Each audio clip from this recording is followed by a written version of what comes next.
evaluate where you are. Look at it, assess yourself. Assess yourself and assess the situation. What brought you there? What has brought you to this point? What did you learn from it? Are you learning anything, or are you doing it over and over and over again? Somebody said that insanity is doing the same thing in the same way, expecting a different outcome. Don't let this year be like last.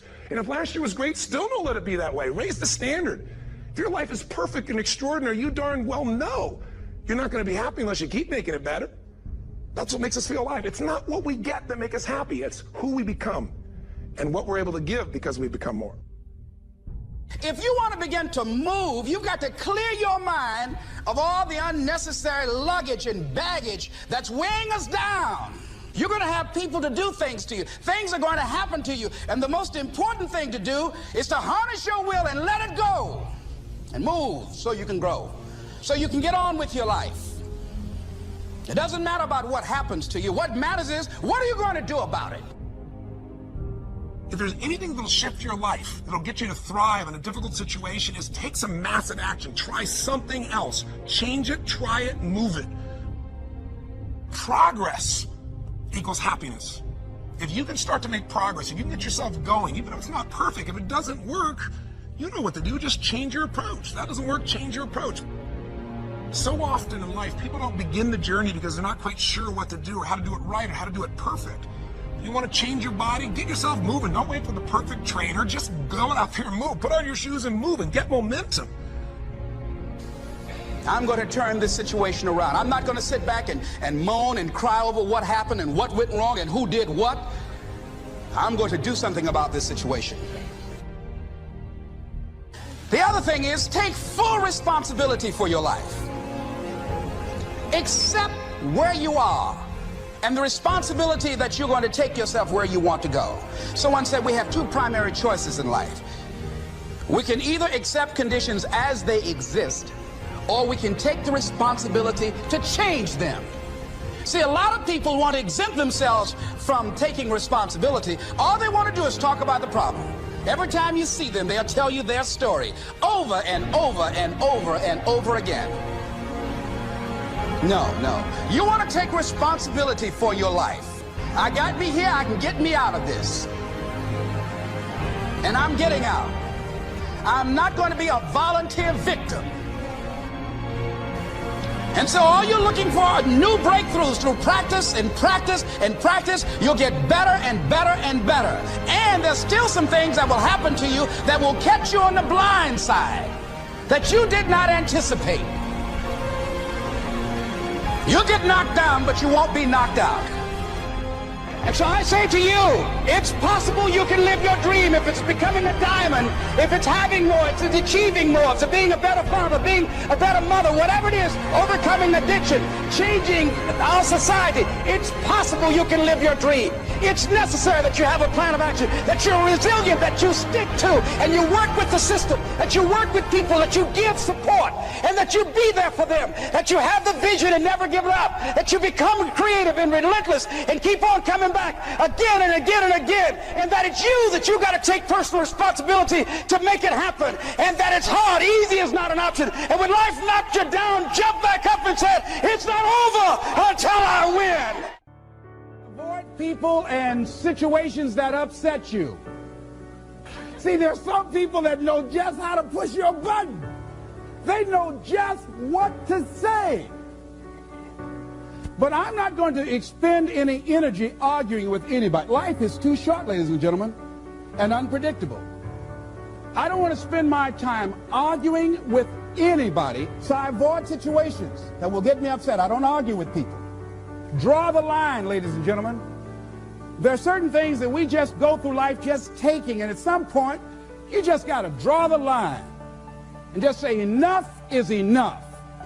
You got to do that with yourself. One negative stroke is 16 times more powerful than a positive stroke. And if you have people around you who are not sensitive to who you are, and the people that can hurt you the most, ladies and gentlemen, are the people that you love. That you love. They're the ones that you're vulnerable to. They're the ones that can get to you. And if they're insensitive, I don't care who they are. See, if you don't draw the line with people, if you just let them run rampant in your life, and you let things happen to you that you don't feel good about, if you continue to allow it to happen, you won't feel good about yourself. Your image of yourself will erode. So you've got to draw the line. Why do people just go to a job where they're miserable, day in and day out? Why do people stay together and they're miserable, sleeping in separate rooms, or arguing, or the only thing they have in common is paying the bills? Don't talk, don't communicate, don't share anything together. Day in and day out, as short and unpredictable that life is, being mean to each other. Why do people do that?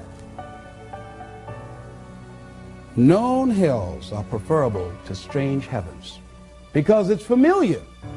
See, life is rough, ladies and gentlemen. It's rough, and it's scary.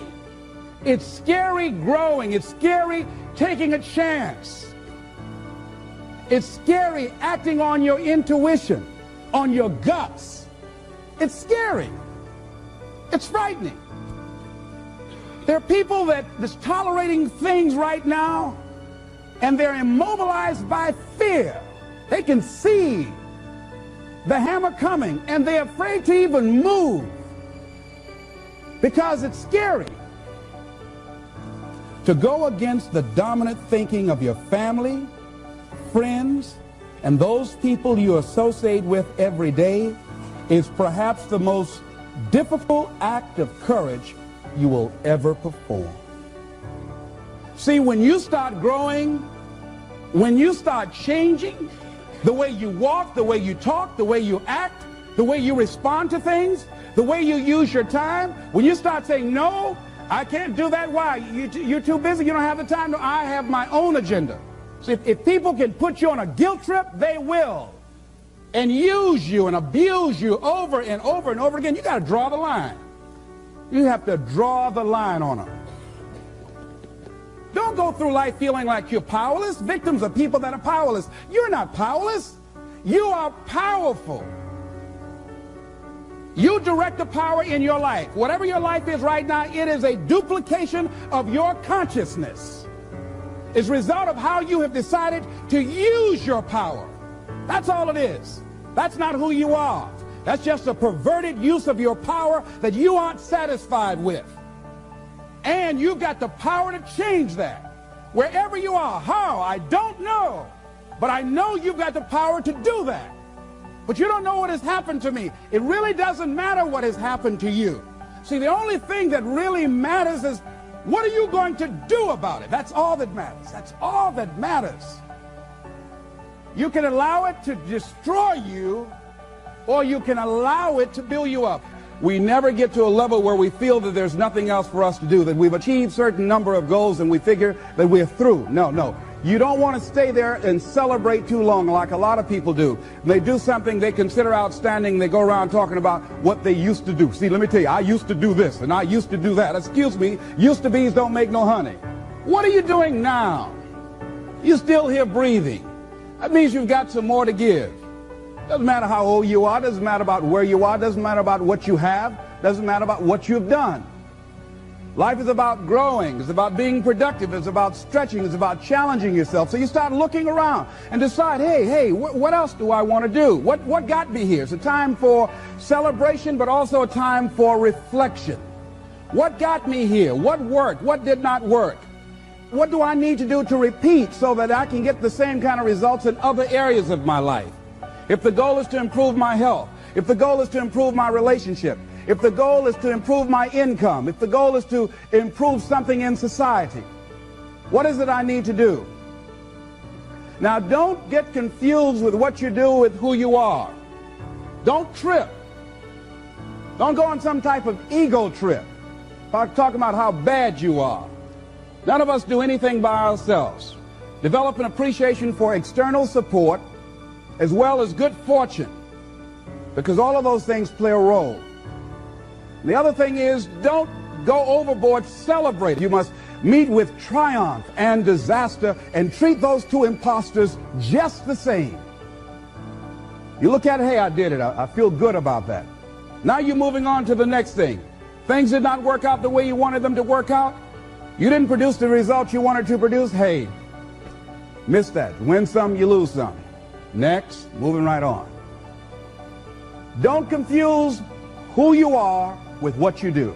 And make your mind fertile ground for the seeds of opportunity. Think if you want to experience a sense of fulfillment, you've got to have an open mind so that ideas can come in there and take root and grow.